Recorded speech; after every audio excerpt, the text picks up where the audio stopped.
Okey, hari ini kita akan seterusnya kita akan bincang tentang soalan ni. Saya bagi contoh soalan ni.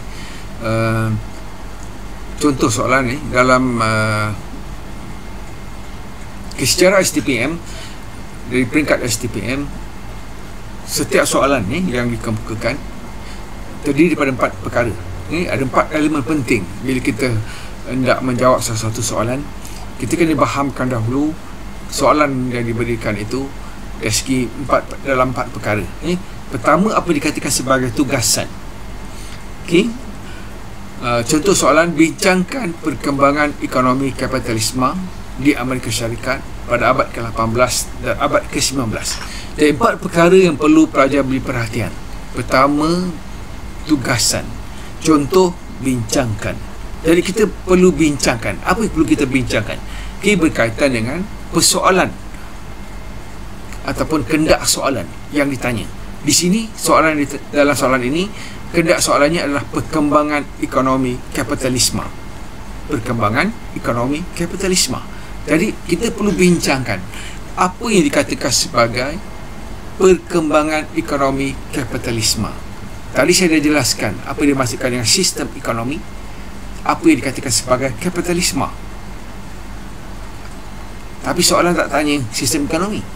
Soalan tak tanya tentang kapitalisme, tapi soalan tanya perkembangan ekonomi kapitalisme. Itu yang pelajar kena faham.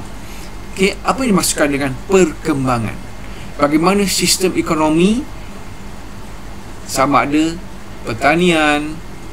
Okay, sistem ekonomi itu ada 2 tadi kan, iaitu feudalisme, kapitalisme. Tapi yang ditanya di sini adalah sistem ekonomi kapitalisme. Okay, sistem ekonomi kapitalisme yang berkembang itu, apa yang berkembang? Pertanian dia berkembang. Okey, industri dia berkembang. Perdagangan dia berkembang. Pengangkutan dan perhubungan dia berkembang. Sektor perkhidmatan dia juga berkembang. Okey, jadi kita nak membincangkan tentang perkembangan aspek-aspek tersebut. Okey, itulah isi dia. Okey, kendak soalan yang nak kita jelaskan nanti adalah perkembangan pertanian dalam sistem ekonomi kapitalisme. Perkembangan industri berkaitan dengan ekonomi kapitalisme. Perdagangan dia berkembang. Perkembangan perdagangan dalam ekonomi kapitalisme. Okay, itu yang perlu kita perjelaskan. Dan kita akan mengambil contoh penjelasan tersebut di latar tempat yang khusus. Dalam soalan ini, latar tempatnya adalah Amerika Syarikat. Jadi kita perlu berikan contoh, kita berikan fakta, huraian. Contoh itu berasaskan kepada Amerika Syarikat. Ini sebagai tempat yang kita bincangkan. Kemudian kita punya fakta, kita punya isi, kita punya huraian tadi, kita punya contoh mesti dalam lingkungan abad ke-18 dan ke-19. Itu yang dipanggil sebagai latar masa. Ini kalau kita bincangkan isi dalam kendak soalan itu, perkembangan pertanian abad ke-16, itu sistem feudal. Jadi jawapan itu tidak menepati kendak soalan. Salah. Jadi kita perlu memahami latar masa. Itu abad ke-18. Okay, abad ke-18 ini di Eropah telah mula revolusi pertanian dan telah berlaku revolusi industri. Jadi mula dengan revolusi industri, tahap pertama, tahap kedua, yang membawa kepada perkembangan ekonomi kapitalisme di Amerika Syarikat. Jadi abad ke-18, abad ke-19, okay, berlaku banyak perkembangan dalam ekonomi kapitalisme di Amerika Syarikat.